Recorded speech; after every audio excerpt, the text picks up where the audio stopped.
Magandang araw po mga kaubayan. Sa oras na ito ay nandito pa ako sa bayan ng Olongapo. At ako po ay papunta ng CMMD Hospital at kukunin ko po yung resulta ng aking test nung ako po ay tinamaan ng bronchitis nung itong mga nagdaang araw mga kaubayan. Pero dumaan pa ako dito sa palengke mga kaubayan at titignan po natin ang sitwasyon ngayon dito sa gilid ng palengke at tignan po natin yung ating mga kapatid na mga katutubo na naghahanap buhay dito sa palengke mga kaubayan. Kumustahin po natin sila. Itong mga nasa gilid na ito mga kaubayan ay puro nagtitinda ng mga kakanin. Ito po yung umaga. Yan po. Puro mga kakanin to mga kaubayan.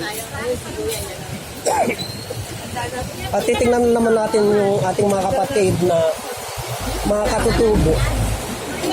Kung sila po ay nagtitinda kahit ganitong masamang panahon mga kaubayan. Tignan po natin sila.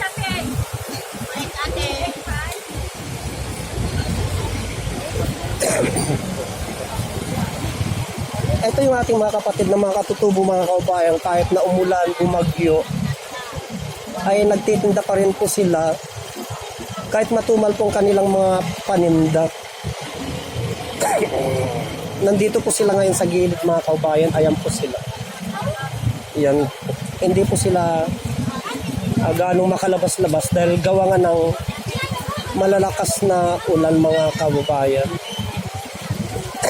Tignan po natin ang kanilang mga paninda. Ito po mga kaubayan. Yan ang isa sa mga paninda po nila. Gabi, papaya, laman ng gabi. Yan po ang paninda ng ating mga kaubayan na mga katutubo. Ito po sila, nasa gilid po. Medyo kukunti ang paninda nila ngayon mga kaubayan dahil sa gawa ng laging bagyuhan po. Sunod-sunod po ang bagyo dito sa amin. At tingnan naman po natin ang paninda ng ating kababayan. Ito naman po may labong siya. Yan, kamuting kahoy, papaya. May pandan din. Wala pa tayong bunga. Kaya nga eh. Ito ating mga kapatid na mga katutubo mga kaubayan na hindi po sila ganong makapagtinda pag ganito na bagyuhan, pero para makatawid po lamang sila sa gutom kahit umulan, bumagyo ay bumababa po sila ng kabundukan para magtinda. Kaya tangkilikin po natin ang produkto ng ating mga kaubayan na mga aitas, katutubos mga kaubayan. Sige, gala ko dito.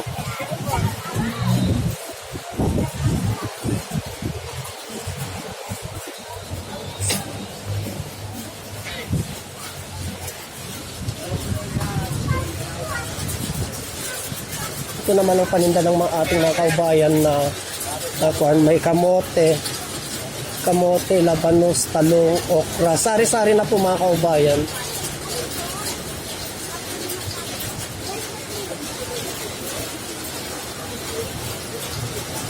Ayun. Isa yan sa ating idlinags nung una mga kaubayan. Itong tungkod langit na ito. Meron tayong nakita mga kaubayan, siya lang ang nagtitinda nito, tungkod langit na ito. Maring tanungin po natin kung magkano yung kabagis? Ha? 70? Lahat yan? Mahal. Medyo mahal mga kaubayan. So, ikot muna natin mga kaubayan. Yan po yung napakarami tayong tanong mga kaubayan, kaya lang wala na po silang talbos ngayon, naubos na. Kaya ikot po tayo.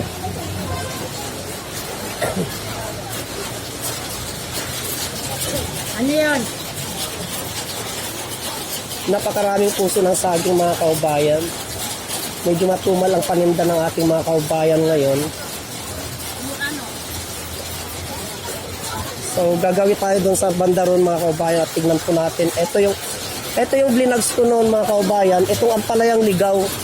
na nung pauwi ako at nadaanan ko yung bakuran na ating kababayan at pinagtatabas niya po. Ito po yun mga kababayan niya, ang palayang ligaw na yan.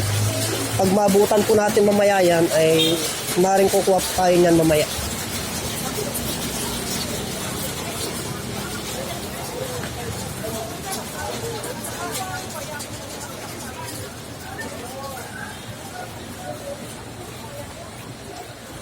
So wala nang nagtitinda dito mga kababayan. Wala na pong nagtitinda dito mga kababayan, kaya pansamantala ko munang putulin ang videos nito hanggang dito na lamang po at marami pong salamat.